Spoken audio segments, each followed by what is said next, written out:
नमस्कार पशुपालक मित्रांनो, मी डॉक्टर प्रकाश पवार. मित्रांनो, पशुधन वाचवण्यासाठी ज्या काही शासनाच्या पासून सुविधा तयार झालेल्या आहेत, अशा या सुविधांचा वापर हा अनेक ठिकाणी मोठमोठ्या दवाखान्यामध्ये केला जातो. ही चांगली गोष्ट आहे. परंतु मित्रांनो, गेल्या 50 वर्षापूर्वी व त्याही पूर्वी ज्या वेळेला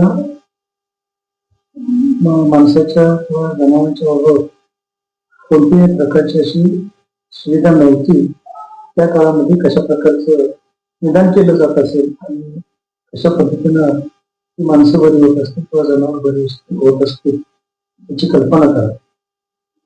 आज समोर एवढं मोठं विज्ञान असताना सुद्धा एवढ्या यंत्रसामुग्री, साधन सामुग्री सगळं काही सुसज्ज असताना आज एआयचा जमाना आहे की मोबाईलवरती एखाद्या वस्तूचं किंवा औषधाचं किंवा कोणत्याही गोष्टीचं नाव टाकलं तरी त्याची पूर्ण माहिती ही मोबाईल आपल्याला एका क्षणामध्ये मिळत असते. असं असताना माझ्या मते पशुवैद्य हा स्वतःच ज्ञान वापरण्याच्या भानगडीतच पडत नसावं आणि त्याच्या पुढे जे रेडीमेड जे ज्ञान आलेलं आहे रेडीमेड ज्ञानाचा वापर होत असावा. परंतु मित्रांनो, या ठिकाणी बरोबर एक आवश्यक अशी गोष्ट आहे की प्रत्येक पशुपालकाला स्वतःच असं वैयक्तिक आणि अनुभवाचं ज्ञान असायला हवं. त्या तंत्रज्ञानाचा फारसा वापर करू नये आणि ज्या ठिकाणी त्याची गरज आहे त्या ठिकाणी तो व्हायलाच पाहिजे. परंतु जर पूर्वीच्या काळी अशी काही निदानं, जर नाडी परीक्षा किंवा एखादा पेशंट बघितल्या ज्या पद्धतीनं त्यावेळेचे उद्योग करत होते अशा पद्धतीचं निदान हे आजच्या घडीला होताना दिसत नाही.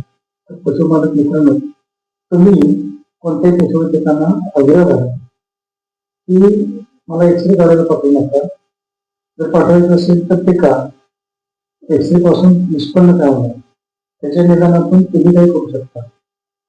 आणि जर ते एक्सरे फायदेचे असतीलच तर ते जरूर करा. परंतु ज्या काही सोनोग्राफी, ब्लड टेस्ट वगैरेच्या काही जनावरांच्या केल्या जातात याच्यामधून बरंचसं काही चांगले निष्पन्न होत असतं. परंतु निदानाप्रमाणे उपचार होत नाही आणि मग असे जनावर दगावतात. तुम्ही जनावर का दगावतात हा मोठा प्रश्न आहे. जर तुमच्या पुढे रेडीमेड ज्ञान असेल, एखादं संशोधन होऊन जर ते तुम्हाला पुरवलेलं असेल की एखाद्या आजारावरती हा उपचार द्या आणि जर तो समजत नसेल तर अशा पशुवैद्यकीय ज्ञानाला किंवा त्या पशुवैद्यकाला कोणतं कर्तव्य होत नाही. म्हणून याच्या जमान्यामध्ये सुद्धा पशुवैद्यकांनी स्वतःचा अनुभव आणि ज्ञान वाढवायला हवं. अन्यथा ही तुमच्या समोर उपलब्ध असलेली कोणती यंत्रसामुग्री ही अतिशय कुचकामी आहे असं म्हणावं लागेल. आणि या यंत्रसामुग्रीचा वापर खूप कमी करावा आणि स्वतःच्या ज्ञानाचा वापर करून जितका फायदा शेतकऱ्यांना देतील तेवढा द्यावा आणि आपलं प्रभुत्व किंवा आपलं ज्ञान सिद्ध करावं. आणि प्रत्येक वेळी रक्त तपासलं पाहिजे, एक्सरे काढला पाहिजे, सोनोग्राफीच करून आणा. यातून तुम्ही काय निष्पन्न करू शकता हा प्रश्न आहे. आणि तो प्रश्न